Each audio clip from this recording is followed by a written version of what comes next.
Well, this is actually really weird. I got to tell you, never in my wildest dreams, never in my most delusional of pre-adolescent fantasies did I ever think I would be being applauded by a large audience in a basketball stadium. So thank you, Stanford, for letting unlikely dreams come true. Okay, so to start out, as John noted, I'm a neurobiologist, primatologist, and I've spent part of each of the last 30 years studying wild baboons in East Africa. And if you spend enough time around something like baboons, you start to look at humans differently. For example, you find yourself paying a whole lot of attention to other guys and how big their canines are, and thinking comparatively, or you look at somebody's rump and you wonder how hard it would be to like anesthetize him with a blowgun dart there, or you look at somebody and you wonder, well, is this a monogamous or a polygamous primate or what here? And you start to look at humans in different ways. And what I thought I would do today is talk a bit about how one thus makes sense of humans in this context of we're a primate, we're just another species. And it will hark back to a famous quote from some evolutionary biologist who said that all species are unique, but humans are uniqueier, or something like that. This may not be an exact quote, but what I'll focus on here is what is it that makes us not so uniqueier and ways in which it does. Okay, so starting off, okay, I thought I would kind of see what I'm talking about today.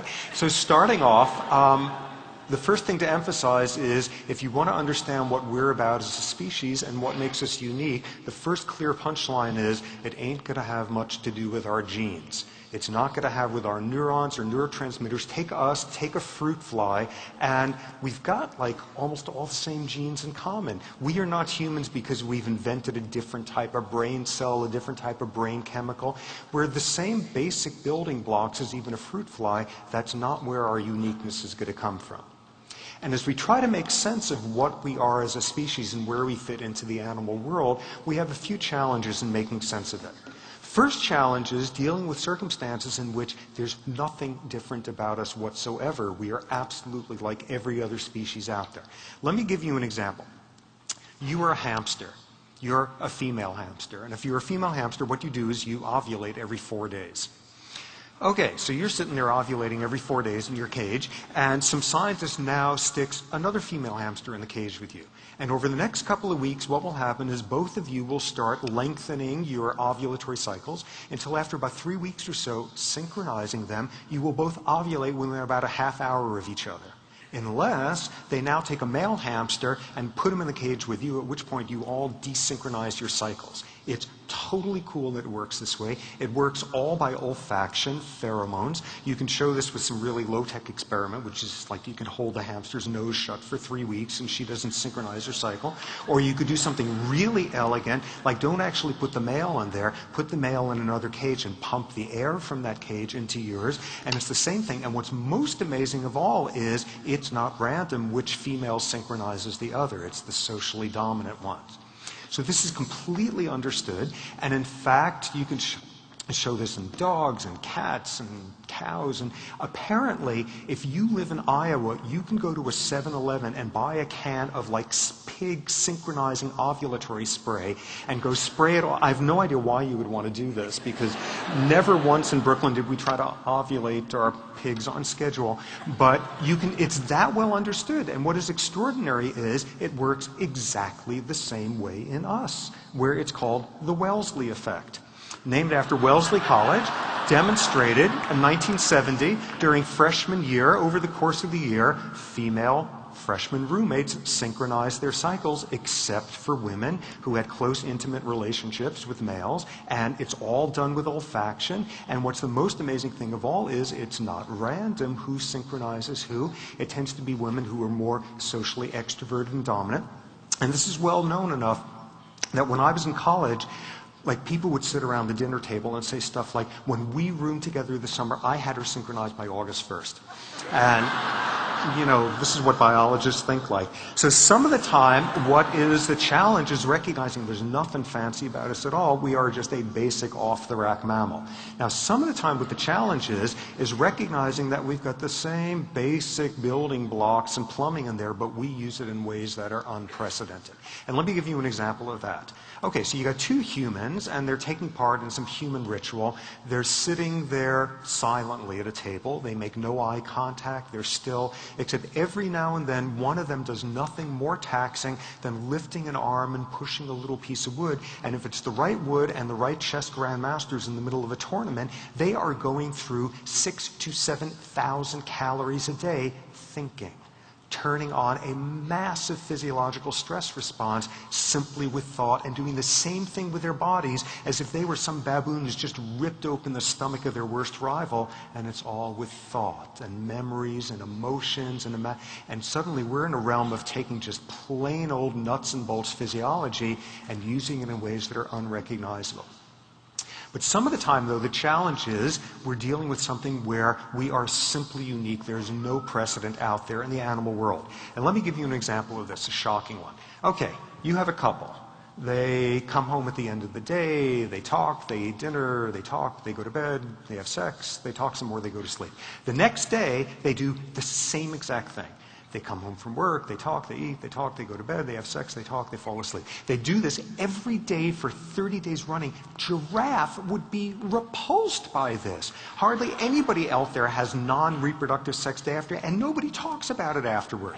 And when you look at this, what the challenge there winds up being is recognizing some of the time, if you want to understand what we're up to, there is simply no precedent. So now beginning to look at ways in which we're still unique, ways in which we're not. Some of the challenges now are no longer very challenging. Back in the 1960s, Jane Goodall first demonstrated that chimps make tools, and like generations of social anthropologists took early retirement at that point because we were no longer the only species that's the tool maker. We're accustomed to that by now. That one's easy. That one doesn't threaten our sense of who we are. But there's much more subtle realms these days where we not only have to question what makes us human, but where we get insights as to whether or not we are all that unique. A first example, the realm of aggression.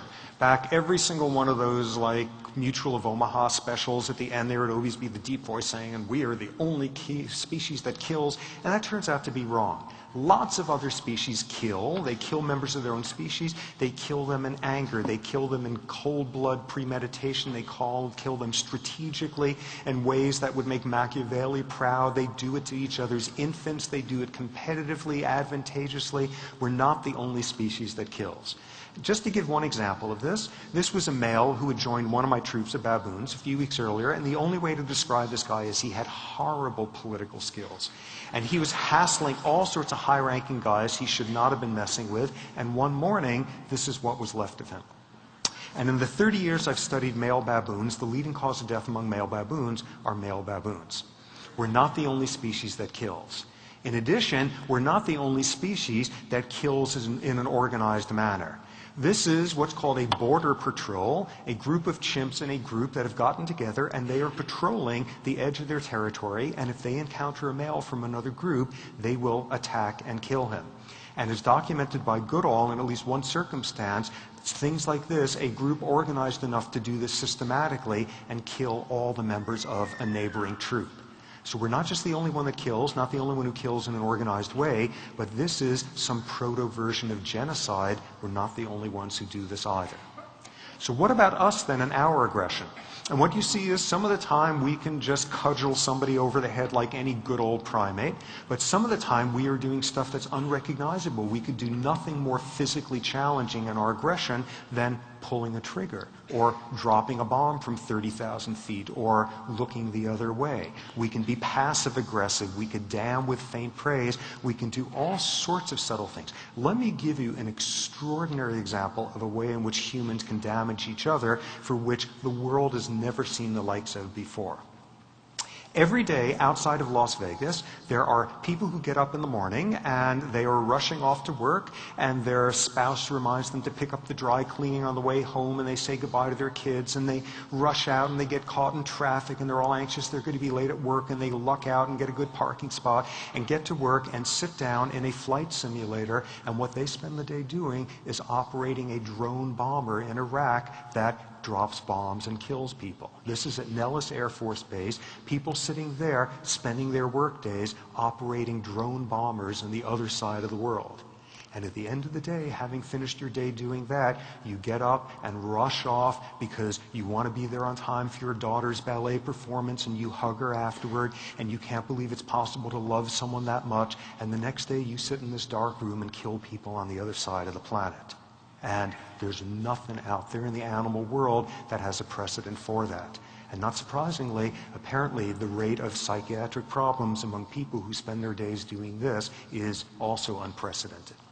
So, in some ways, there is no precedent for that realm of us. Okay, what else? Theory of mind. This is a very trendy term amongst psychologists. Theory of mind, the first time you realize that somebody else has different thoughts than you, somebody else has different information. This is this big developmental landmark. The first time kids get theory of mind, it typically happens somewhere between ages 3 and 5. My wife and I tested. Our kids hit it at 3.2 years of age, so we're very proud of them. So theory of mind. Theory of mind is great, and this is wonderful, and this is the defining thing of humans, and it turns out we're not the only species with some rudiment of theory of mind.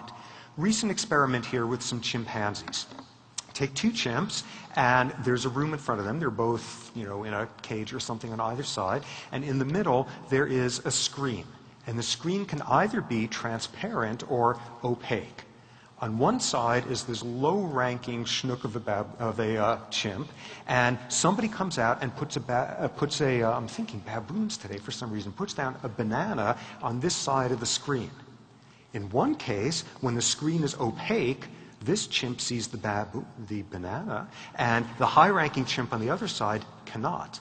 Put a transparent screen, and both of them can see it.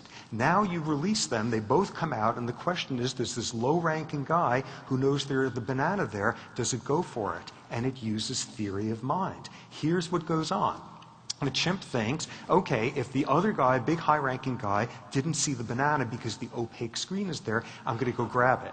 If the screen was transparent, I'm not going to be even bothered because he's taking it away from me. If he's lower ranking than me and he saw it, it doesn't matter, I'm still going to get it. He understands the other chimp has information that he does not. The other chimp thinks differently. This is theory of mind, and this is extraordinary. What no other species has, however, is what's called secondary theory of mind, which is when you understand that that individual has information that that one doesn't, and thus that one thinks this one is doing this, but is actually doing that, and no other animal could sit through something like a performance in Midsummer